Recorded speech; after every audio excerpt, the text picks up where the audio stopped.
everybody who's taken the time out of their day today to join us for our third event in the SVL Homeworking series. So this one is titled Planning for the New Norm. I think it's a topic close to a lot of people. Participant is now joining. I think that's just someone joining my phone. Sorry about that. So I think, planning for the new norm or the new normal, we're seeing a lot of it just now, across LinkedIn, etc. And it's something that, a lot of people are talking about and maybe concerned about. So we thought it was a really good topic for today's event. So we're doing this one slightly differently. In that we're having a panel discussion, and we've invited some of our customers today to join us. So thank you so much for agreeing to do that, guys. It's really appreciated. I'll do the introductions in a little bit later on. But the basis of today's panel discussion is based on a survey that we sent out, and we've had a brilliant response to it. We're really delighted with that. We've had, I think, 34 responses to date, which gives us a really good sort of validation of the responses when we get as many as that. We were worried for a few days we only had a few, and it was quite a small statistical result, but it's a lot better now, which is great. The results, most of them I think you would probably expect, some of them a few surprises here and there, but they're from a lot of different diverse organisations and verticals across the board, which is brilliant as well. So what I'm going to do is I'm just going to share my screen so you can see my presentation. Okay, can everybody see that okay? Mm-hmm. Yeah? Yep. Okay, brilliant. So for those of you who don't know me, and I think probably most of you do by now, I'm Anne Holmes, and I'm an SVL account director. So the customers that we've invited on today all know me. I spend a lot of time speaking to customers and working with customers in various ways. I also head up the WFM planning function. We have a WFM practice that we've been building over the last 12 to 18 months, and myself and Richard Abdy have been very busy doing that in conjunction with Indy and Chris, who are with us today as well. So the panel consists of George Turner from Ageas, Carrie Ann Dillon from Virgin Money, and Imran Dadabai from Charles Tirrit, or CT Shirts, as it might be better known to a lot of people. Hope I pronounced that correctly, Imran. And as I said, Chris Ward, who works with SVL, Indy Kaur from SVL, and Richard Abdy. So brilliant to see all those guys with us today for our panel discussion. So first of all, just a wee bit of housekeeping. Can everybody who's not part of the panel keep their camera off and their microphone off, and use the chat function if you want to communicate with us. And Paul, our marketing manager, will be keeping a little eye on the chat, and hopefully towards the end of the session we can invite some people to ask some questions. And if you feel brave enough, we will invite you to switch on your camera and let everybody see you. But if you don't feel you want to do that, that's fine as well. So I've just put a little screenshot there of where you can find the chat function on your screen, if you don't know already, in Teams. So subject planning for the new norm, as I've said, it's a really topical subject at the moment, so we're looking forward to hearing what everybody has to say about that. And it's based on our survey results. We also have a LinkedIn group that would be brilliant if you all wanted to join us on that group. We do a lot of networking on it. We share lots of information on a regular basis. So the link to that is there if you want to join us on that. That would be brilliant. So the key takeaways from today, we're hoping that when you leave the event today, you will have a lot more information of how other organisations are sort of coping with the dilemma of how you get people back to work post-COVID. If indeed you're thinking about doing that, moving people back to the office, and I'm quite sure there'll be varying opinions on that about home working versus office working, and that will form a lot of the discussion. Obviously, office working, the new challenges that we have to contend with in terms of sort of social distancing, and the sort of flexibility that will give people, and how you maintain fairness, for example. A lot of people I've spoken to have been talking to me about how it's prompted them to have a big channel shift within their organisation. So we'll hopefully get time to have a discussion about that. And also how it impacts employee engagement. Employee engagement is something that's sort of very close to our hearts. We talk about it lots, and our previous events have been around the subject of employee engagement. So we'll get the chance to talk about that too.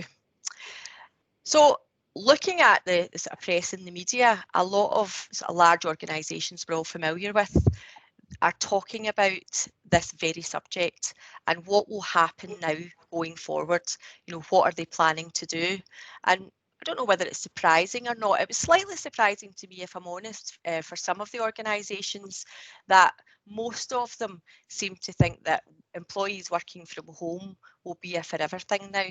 You know, not completely working from home, but certainly a much better balance between home and office working. So Twitter have said they'll allow employees to work from home forever.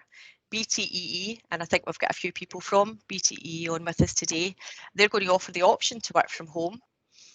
Google think that the majority of their employees will work from home until certainly 2021. Barclays think flexible working will become the norm. And Facebook again think people will work from home until 2021. So these organisations are all, you know, thinking about it and hopefully realising that it's okay for people to work from home. You know, from the stats that we have, certainly productivity and quality and all these metrics that we measure, they don't seem to have been detrimentally impacted by people working from home. And in some ways, actually, they've been positively impacted. And other things like sickness and attrition that we'll go on to talk about have really been positively impacted. So, you know, that's been great for a lot of organisations. Our practice, we've been talking to lots of people about this subject and helping a lot of people and sort of trying to give them a bit of advice, because what we're about is about not just being another sales organisation. We don't want to be that. We absolutely want to use the experience we have and be trusted advisors to our customers and anybody else who wants to Unknown use. participant is now joining. Sorry, there's someone else just joining. So we base everything we do on our sort of consultative approach. We like to understand the challenges that companies are having and try to help them wherever possible. You know, we've got a lot of experience collectively across different technologies, and technology is brilliant, as you all know, and necessary for this kind of thing. But, you know, there are some challenges there as well in terms of planning differently going forward. So we're here to help, I suppose, is what we're saying, and hopefully that will come across in today's panel discussion. So without further ado, what I'm going to do is I'm going to unshare my screen for a minute so that you can just see everybody that's on the panel and you can familiarise yourself with all the faces. So guys, thanks so much again for joining us. The first question we had in our survey was around what percentage of the workforce were working from home. And I haven't actually put the stats of that on the presentation, but probably unsurprisingly, 70%, or actually a lot more than 70% now, said yes, they did have people working from home. So I think we would expect that. And I think where the other sort of 20% come in are maybe in sort of public safety organisations and 111 providers who maybe can't just as easily have people working from home. I know we deal with a few 111 providers, and what they've said is they have some of their clinicians, or most of their clinicians, I think, working from home, but their call handlers are still working in the office, and they're already sort of facing the challenges around social distancing, etc., and putting things in place for that. So that was the sort of first question on the survey, and I think that was kind of unsurprising.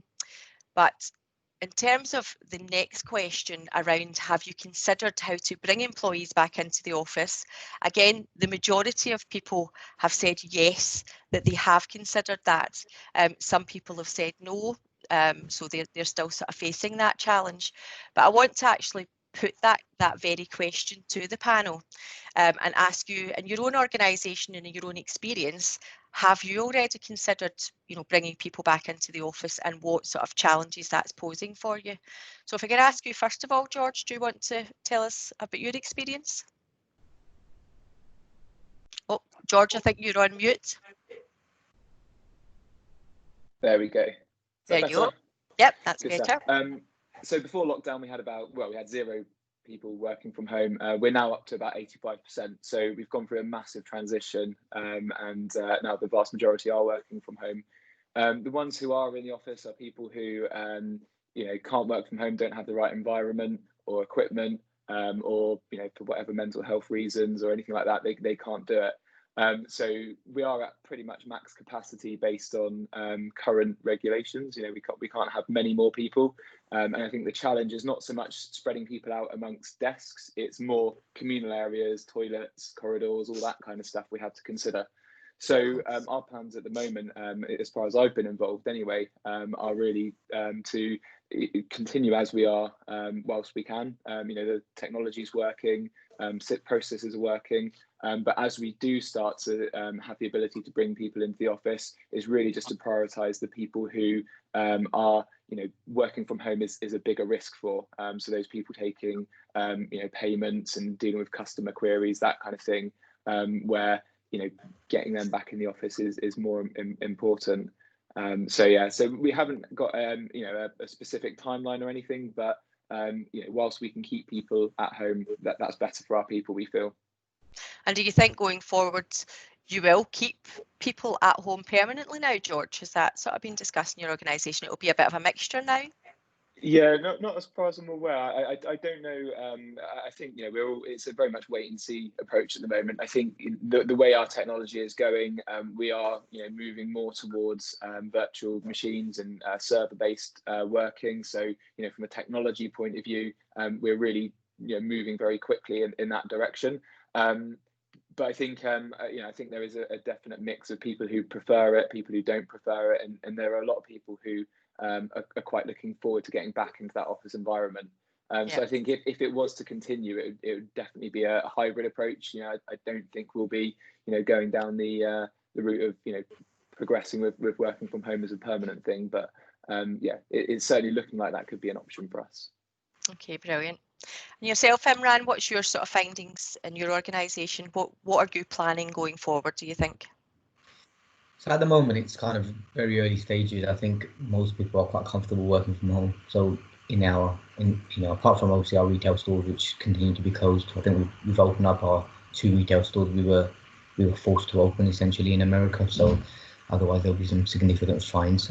So we had to open them up, but it's hardly any footfall or any money coming through those. So it's a bit of a loss there. But and our distribution centre. So without them, I think we would have probably been in a very, very sticky situation, to say the least. And we've seen many retailers go out of business because they don't really have an omni-channel presence as we do. And so we're very fortunate that 70% plus of our business is still online or mail order. So that's helped. And with our distribution centre still being open and continue to function, we've been able to kind of fulfill the orders that have been coming through. In regards to kind of contact center, I believe, we have a very expensive head office space, if you will, and I don't feel that we probably will be going back, if I'm to be honest. I think if everyone can work from home, they will be asked to work from home, and that will then allow us to social distance better and we use the space for the call center for other departments to kind of spread out a little bit more. So yeah, I believe, we, unlike kind of George, what George said was he had I think you said it was 0 people working from home before this, and now you have 85%. So we still had about 10% of our workforce working from home. So we created this a while ago to keep good people. So we were going, I need to move, out of London or whatever it might be. And we said, well, we don't want to lose them. Let's look at solutions. And we had a solution in place. The difficult we had was sourcing the hardware at the time. So that was the kind of, when we kind of done it, it was difficult. But now everyone's got the hardware, and why change if it's working? Yeah. Okay. Brilliant. Interesting. It's really interesting to see how different types of organisations are sort of handling this. So that's really interesting. And Carrie Ann, can I ask you, from the bank's perspective, what your sort of plans are? Yeah, so I guess before this, and if I'm really honest, it wasn't considered that we would have frontline colleagues handling customer calls in a home environment. That just seemed so far off the mark for us. However, what we have been able to do is we've enabled our web chat and social team who can work from home, and they're doing that remotely.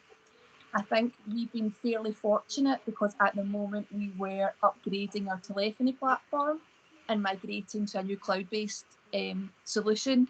So our plans were to start phasing our frontline colleagues onto the new platform over the course of this summer.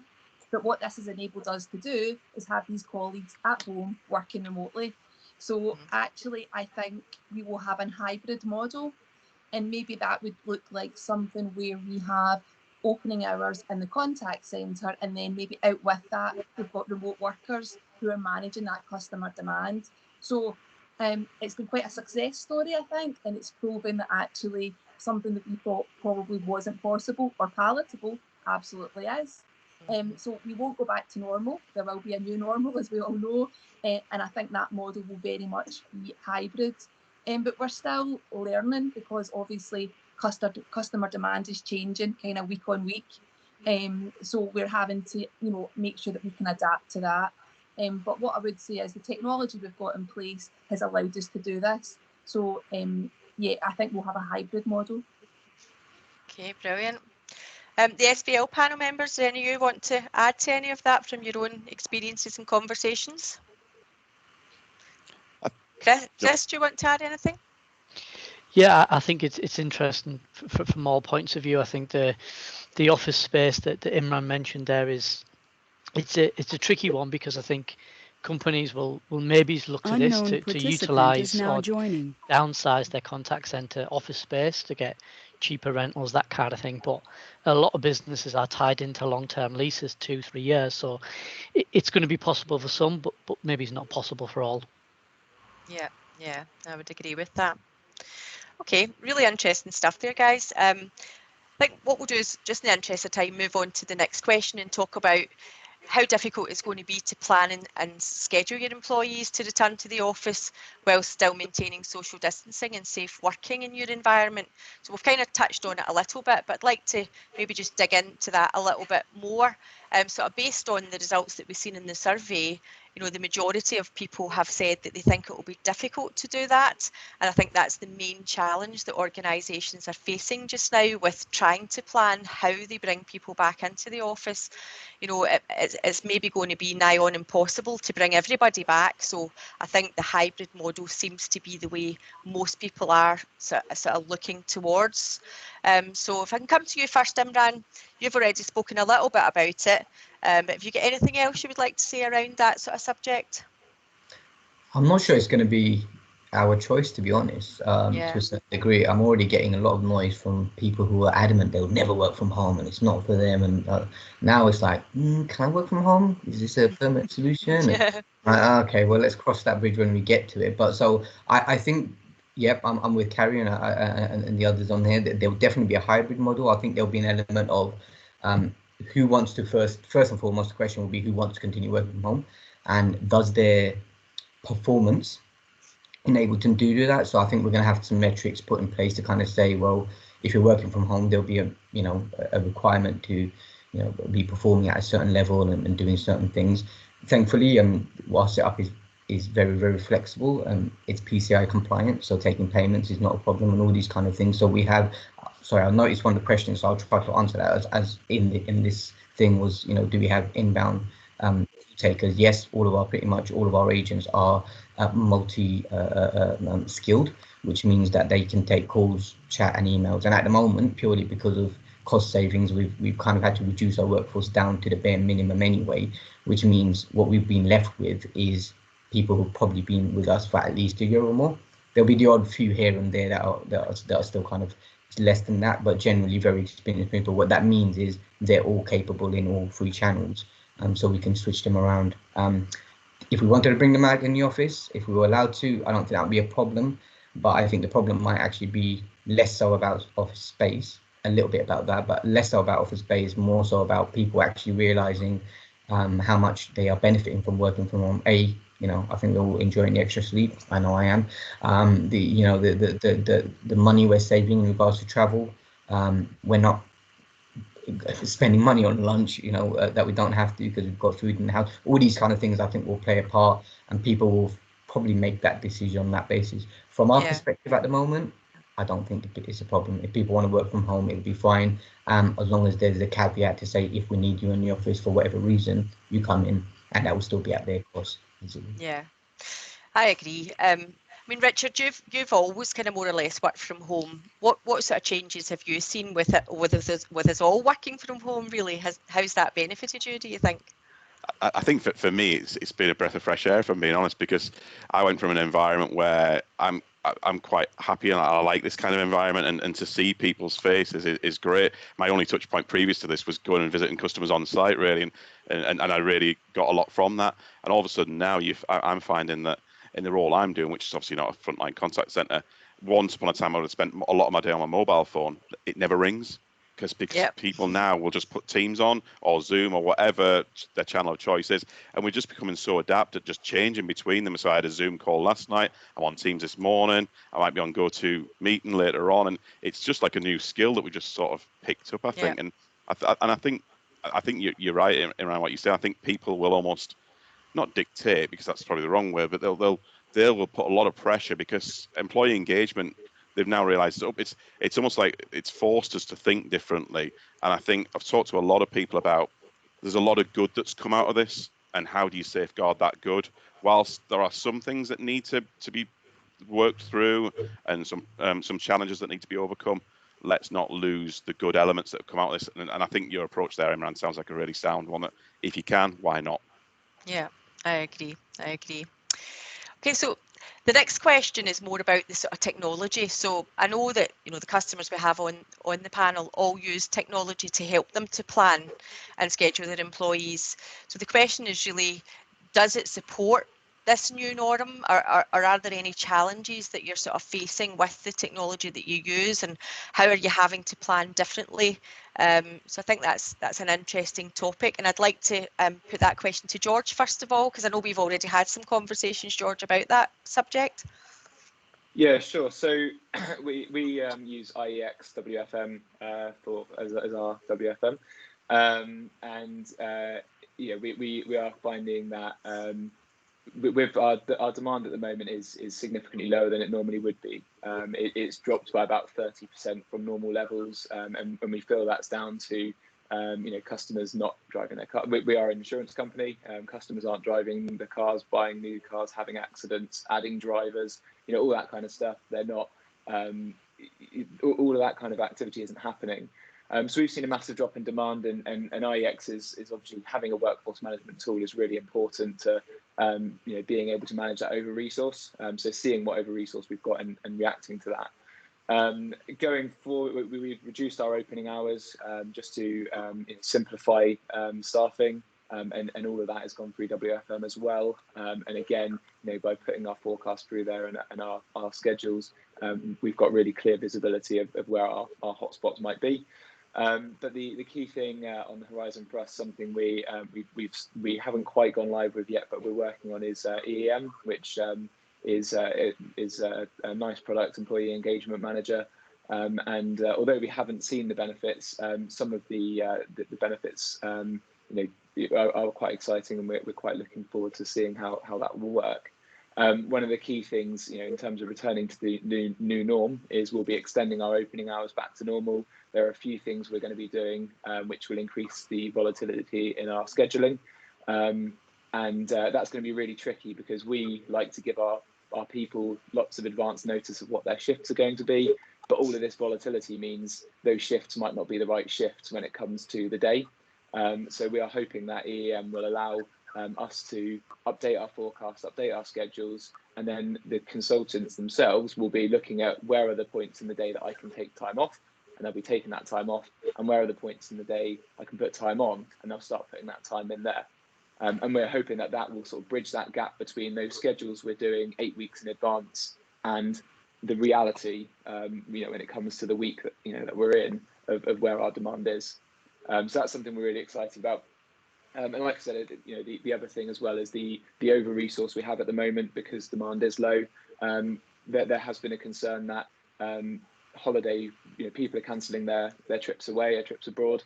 Does that mean that at the end of the year we're going to have lots and lots of people trying to book holiday in and not have enough availability for that? But again, we're hoping again with EEM If there's availability for half-hour slots here and there, people might take that. And because they're working from home, taking an afternoon means you get the afternoon. You don't have to worry about commuting for just a couple of hours work in the morning. So we're really hoping that will make a difference as well. But we'll all know a little bit more once we're live. But it's looking quite promising at the moment. Great. Just at this point, I want to take the opportunity to invite the audience again. If you've got some questions or comments about anything that's been discussed here, can you use the chat function? And we would maybe invite you on to ask a question at the end. So I don't think there's been an awful lot of questions coming, and we're hoping that some of you will have something to add to today's discussion. So that would be great. Indy, your thoughts on the sort of technology. Obviously you support the technology, so I mean, do you want to explain to people what your role is in the business and any experiences you've had with customers that you're dealing with?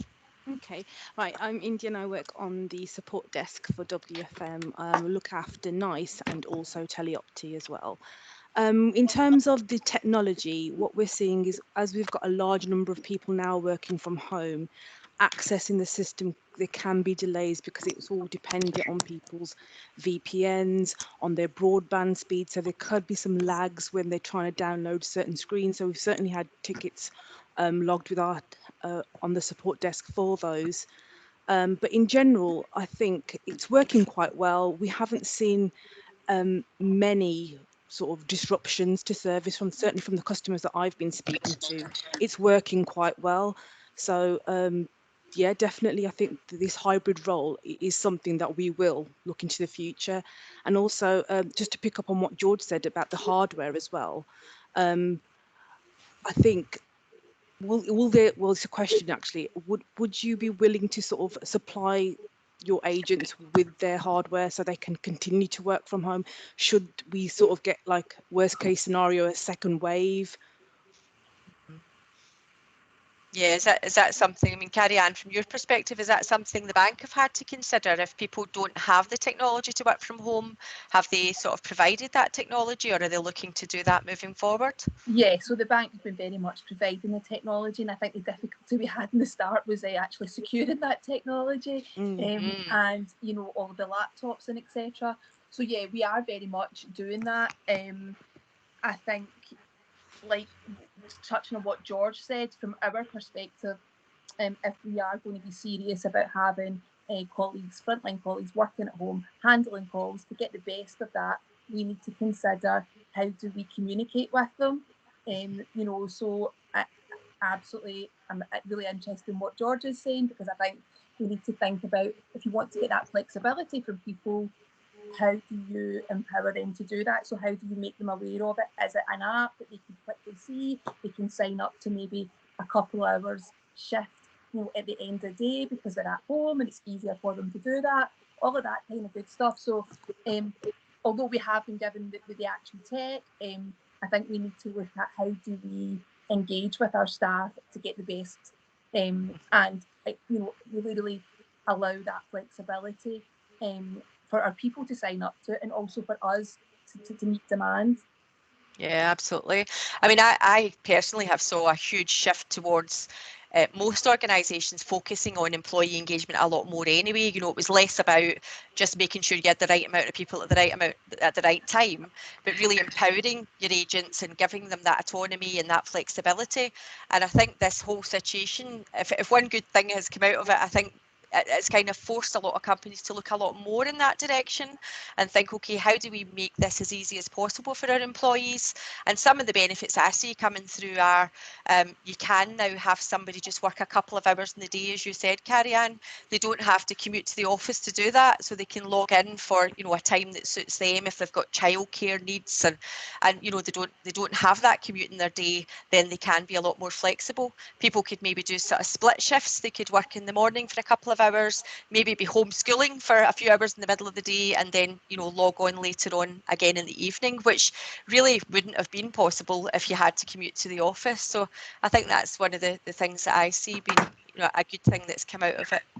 And sorry, it's Peter here. Just to throw in that Chris Ward has actually asked a question very similar to that in the chat. Chris, one of the panel members, so it may be worth having Chris. Yeah, I was just actually going to go to Chris next, so that's worked out well then, Chris. Do you want to give your thoughts on it? Yeah, I think there's, the opportunities are quite large from a scheduling perspective, a recruitment perspective. The whole most companies, if they do continue to offer home working, have completely widened their recruitment pool to not just their local office area now, to a national recruitment pot, which brings benefits to when you can schedule people, what times of day, flexible working. Even it broadens the horizon for people who maybe could never travel to an office for disability purposes or whatever, now have an opportunity to contribute to something. So there's the possibilities are quite endless, which, given that we've come out of quite a bad situation, it's actually bringing quite a lot to opportunities to businesses now. Yeah, no, absolutely, absolutely. Okay, I'm going to just share the next question, and I'm going to invite Richard to actually discuss the results of this question, which is around changes in channel usage, and what people are finding in terms of the channels that they were using traditionally and how that's potentially changed. So can I ask you, Richard, to just discuss this one?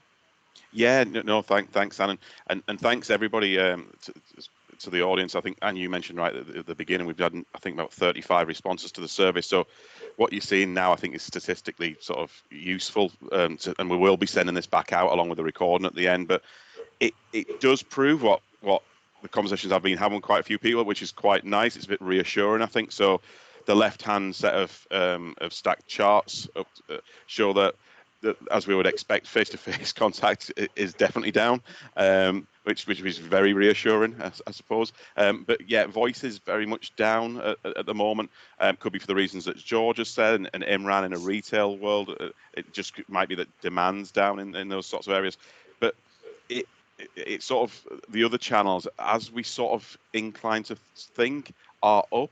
And it's nice to see that they are up, because I think it was just thoughts and people were mulling around. So to see them on screen and to share those, there will be exceptions to that. Obviously, you mentioned we've got 999, whether it be police or ambulance, will have filled in some of this survey, and 111. And so the channel restrictions around that are fairly limited at the moment. But that's not to say that this doesn't open up opportunities for those areas that they're already considering, that if they see people adopting other channels because they now speak to their bank or their insurance company or their retailer in these channels, maybe people will become more accustomed to dealing in this way, and therefore you can start to do channel shift in non-traditional forms that they don't normally consider that. I think what's interesting for me is that the right-hand set of graphs are I ask people to sort of use the crystal ball a little bit and say, what do you think is going to happen afterwards? So we're not saying this is absolutely going to happen, but I think most people are saying we're going to continue a little bit along this trend, that voice is going to drop off. That's always been a trend that people have said is around about, but doesn't seem to have ever materialized. But hopefully, as we've seen with this new norm, and as I said before, we're all seem to be okay on camera now. We're doing these different things. We might see that this sticks around a bit longer, and I think I had a conversation with an old colleague of mine this week around home working, and it sort of hit home for me. Is at the moment we've got a bit of a test case. So for me, people aren't home working at the moment; they're working from home in a crisis, and that's very, very different. So that can range from people like. Yeah. So you've got people like me who are used to it, and it's just brilliant because now everyone's using technology that I want them to use. But you've got some people who are sitting with a laptop on the end of a bed, and they've got kids coming in and out the room and screaming. So is that a really good test case? Maybe not. And so that's probably to Imran's point, that as we approach it, there's definitely opportunity to continue with some of this, and that'll definitely help with some of the social distancing. Some organisations can't, and some people just can't. And I think that's I think where we've just got to be really aware of that and employee friendly around that. That's my thoughts on it. Yeah, and I think the good news is we do have the technology now to support multi-channel, which is great. In terms of it's going to be a whole different world in terms of planning for all these different channels, I can imagine. I mean, I'd like to hear from the panel what your thoughts on that are.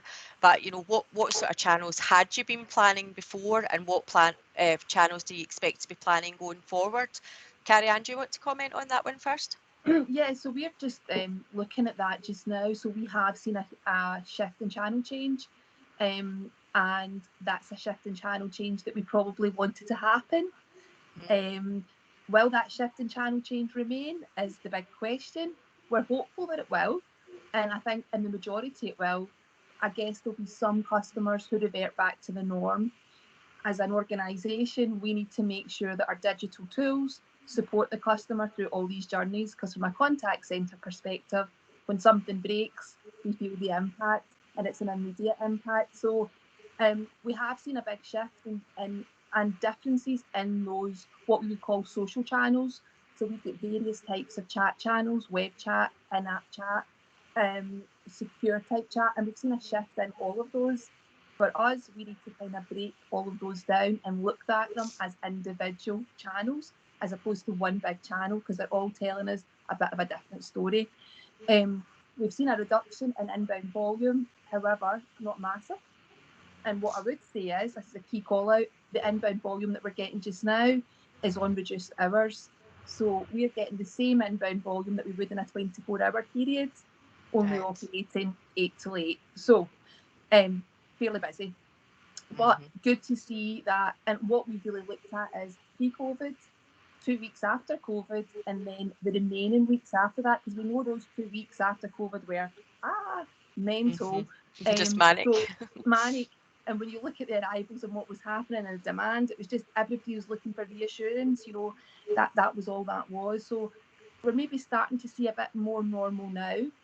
But good news is that shift in channel change is happening. But for us now as planners, it's beginning to scratch our heads and understanding, okay, what does that web chat model kind of look like?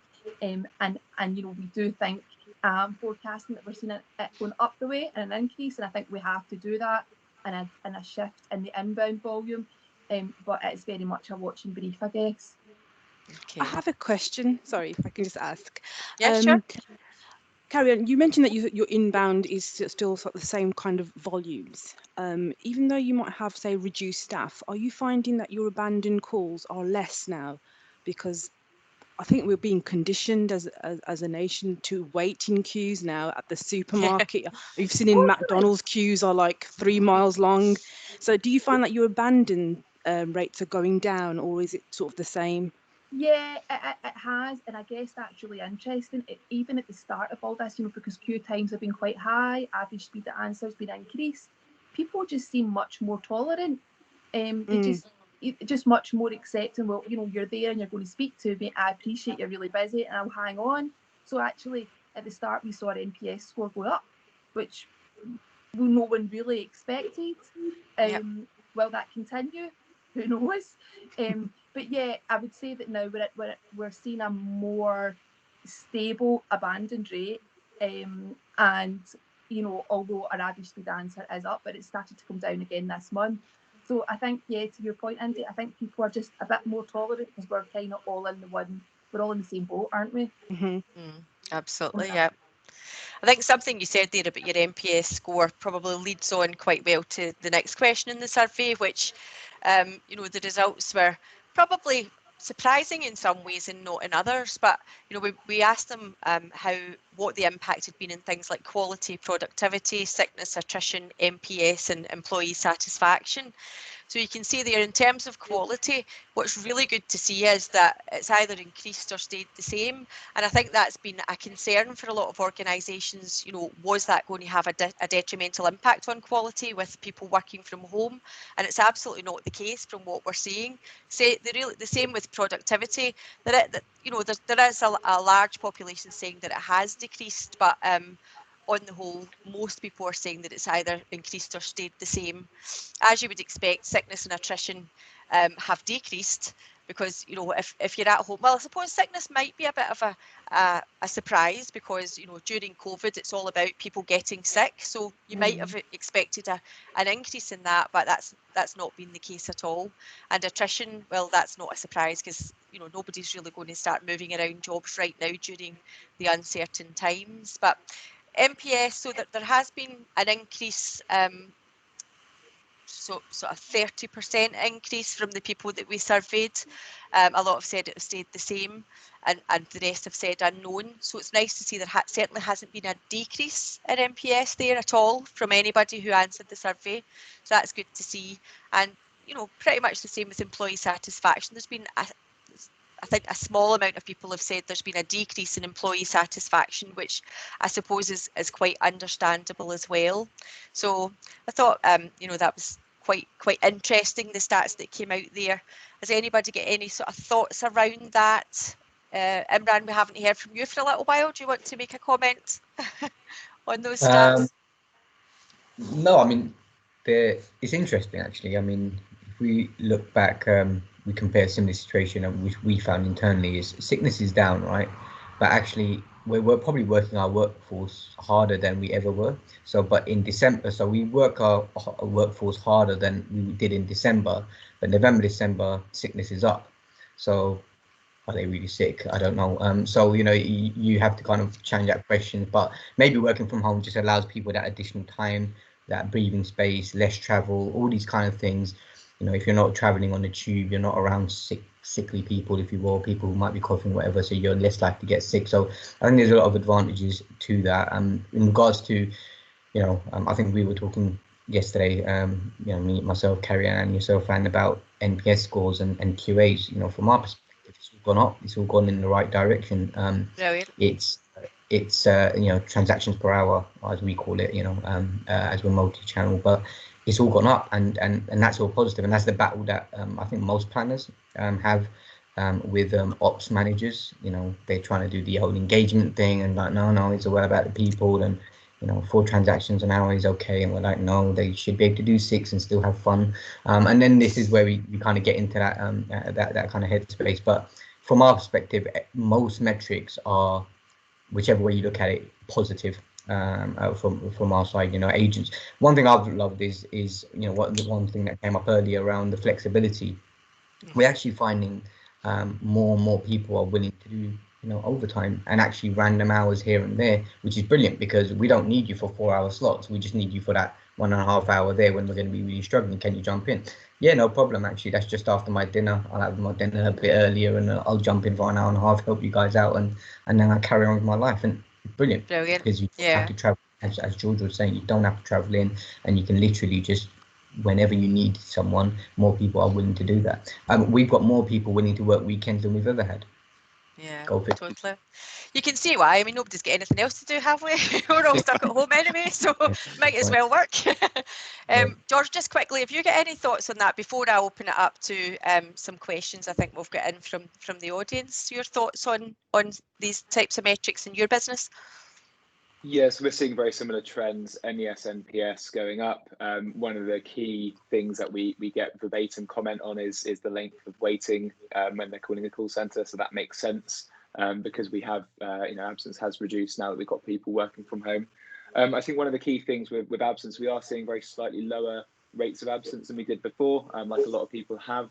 And I think working from home is a key thing there. You know, if you've got a sniffle or a bit of a cold that you previously wouldn't bother coming in for, you can be at home, not around others. You know, you can have a hot water bottle, you can have a blanket, you know, all that kind of stuff that makes you comfortable. But it does make me think, you know, when we do, you know, if some organisations are going back into the office, now that there is so much more awareness of transmission of illnesses and viruses, you know, are people going to be a little bit less willing to come in feeling a bit under the weather, knowing that it's very easy to pass that kind of thing on? So, you know, this working from home and this hybrid approach might be really important in maintaining absence levels, because it will mean those people who, you know, in the past would have come into work with a sniffle might now go, well, you know, I'm going to pass that on if I come in, so I'll stay at home and work from there instead. So it's just another consideration going forward, I think. Yeah, I think so too. I think people, if they're working from home, I mean, even speaking personally from my own role, if I'm feeling poorly, which touch wood I don't get poorly very often, but if I do, quite happy to work from home, because you can just work through it when you're at home, unless you're really seriously ill. So I think that'll be a good thing going forward. So I want to open up questions now to the audience. I think, Paul, if I can just ask you, Paul's our marketing manager, do we have some questions that people want to pose? We've had some very interesting debate in the chat function, so thanks to everyone for contributing. I'd like to ask Nicola Rose from EE if she wouldn't mind sticking her camera on her microphone. She's already had a couple of excellent questions. I think it'd be good if Nicola would actually pose it to the panel. That would be great. Nicola, are you happy to put your camera on and put your microphone on? Oh, yeah, I think you're coming through now. Oh, hi.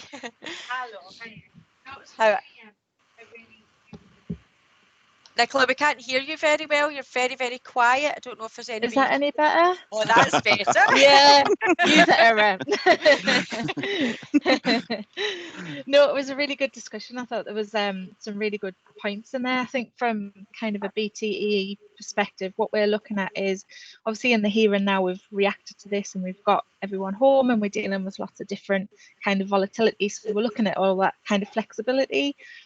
But what we do know is that there's obviously an appetite for people to continue to work from home on a longer term basis. And how will that look in the future when things kind of settle down? Because for all that we're getting the flexibility now, and we know there's an appetite for flexibility, we also know that people like routine as well, so they know what they're doing on a week-to-week basis, and then it's a conscious decision if they want to change that rather than the business asking them to do something. So things like split shifts, how would that look in the future? Kind of siesta shifts. So that's all of the things that we're kind of working through on a longer term basis. And what we know as well is people still like that team environment.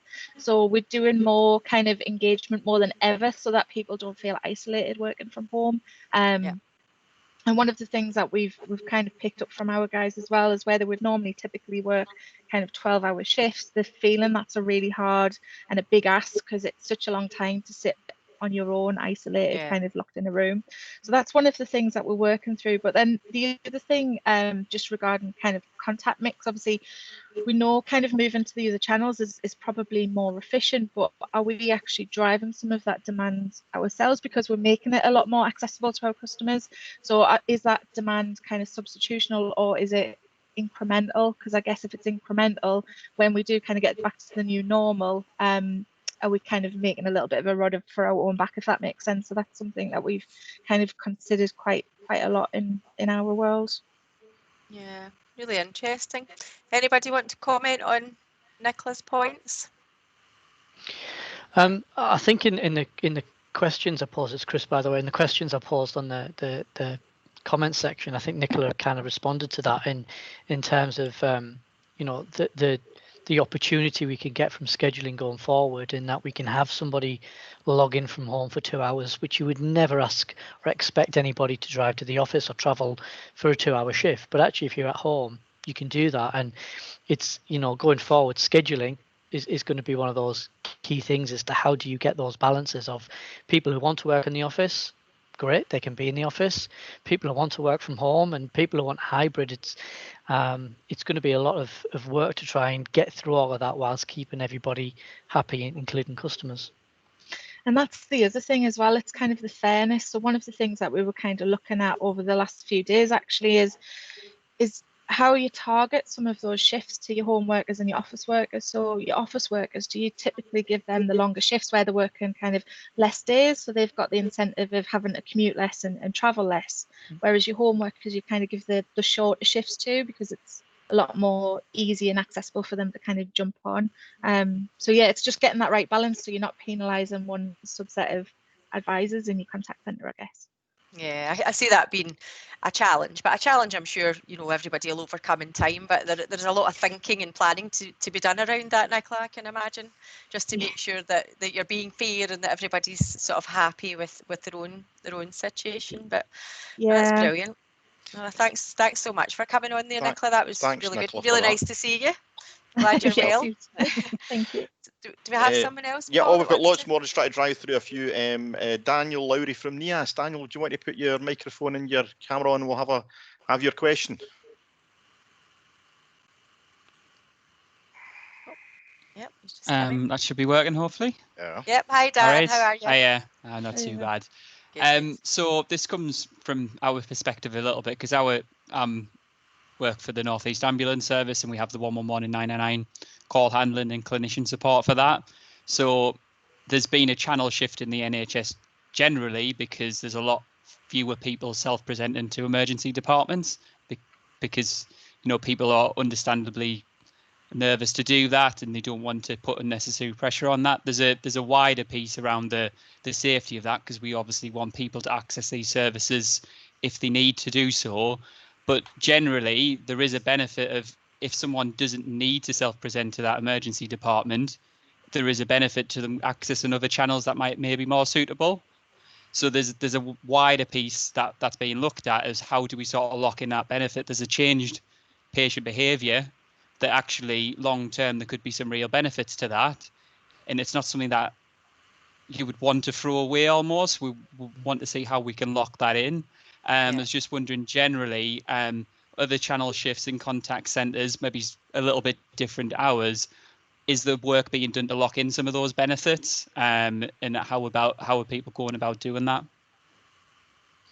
One of you want to take that one, Carrie Ann or George or Imran? Any of you volunteering to answer that question?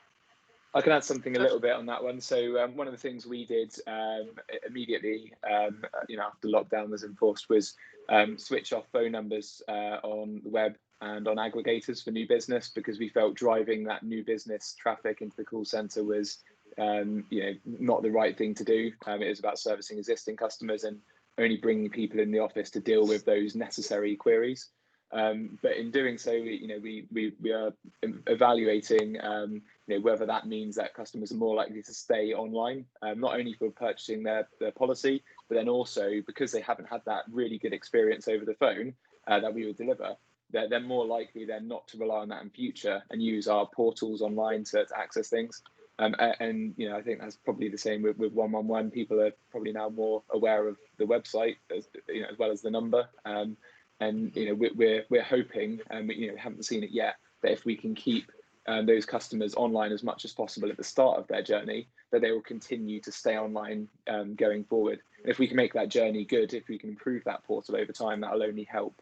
And that's perfect because customers are getting what they want, and we're reducing our costs as well. So that's our hope. Great. I think Carrie Ann, you had something to say about that yesterday. Do you want to add to it? Pretty similar to George. So at the very start of this, we looked at what critical processes we would deliver over a telephony service to our customers, and then what we could route to online. So as a result of this, we had a kind of wish list of online activity that we wanted to have enabled to really drive customers through that digital adoption. And that was a wish list. But as a result of COVID, we've been able to actually get that implemented and get our online teams on with that. So things like we've stopped, if a customer's looking to apply for a loan, mortgage payment holidays, and all of these types of things, we've got online forms to cater for that. And our messaging on our telephone lines really supports that in probably a much more direct way than we would have used previously. So I think, like that, a lot of the good things that we put in place, we don't want to unwind, we absolutely want to accelerate. So I think those clear messages on our lines allowed us to do that, and also supporting web pages as well. So our web pages, not a removal of our numbers, but very much did you know you can do this yourself and it's much quicker, and here's the link, and all that type of stuff to kind of support the customer through that journey.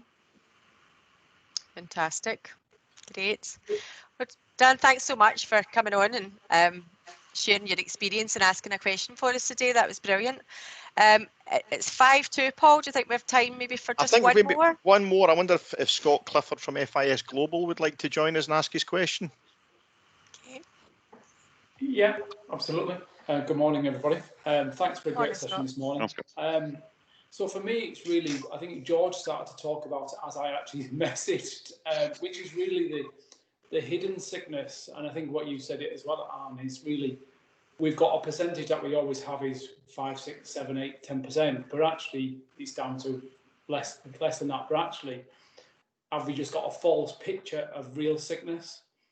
And we just have to be very, very careful, I suppose, is that we've got to make sure we look after people, because people could still be sick, but we don't see it because you can't go and see that person, you can't talk about it. So it's really very true. It's more of a statement rather than a question. But that's very true, Scott. It really is another way of looking at it. It's a really good point.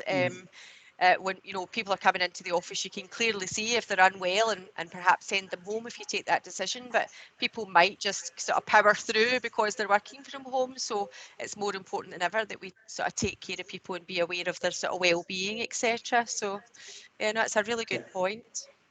Brilliant. Well, thanks very much for that. Thank That's you. brilliant. I think we're just about running out of time, guys, unless has anybody else got anything else they want to add from our panel members about today's discussion? Or Paul, is there something else you wanted to say? No, I was just, I just wanted to make the point, we do have a couple of questions that are still sitting in the chat function. We will do our very best to answer them to you individually. Everybody will get a copy of this recording in hopefully about 3 hours time. We'll have a copy of the slides and we'll be in touch if there's any other questions that the panel didn't get to that we can answer for you. Brilliant, that's great. So before we finished, I just wanted to share something else. So as you know, this is a series of events that we've been running, and today's event is event number 3. And the next event is going to be hosted by our very own Richard Abdy. Richard, do you want to just introduce the event to people?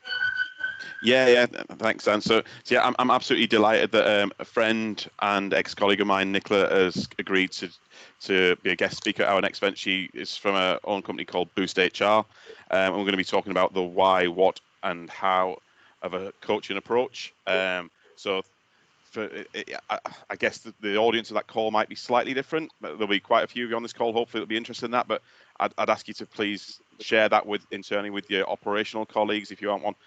For me, it's anybody who's coaching people, a people leader, anybody who's involved in customer experience or in quality.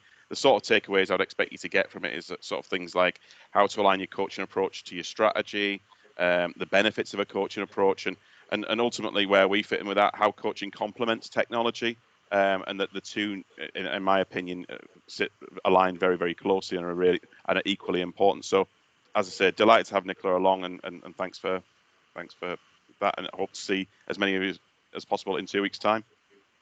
Yeah, fantastic. We're looking forward to that one as well.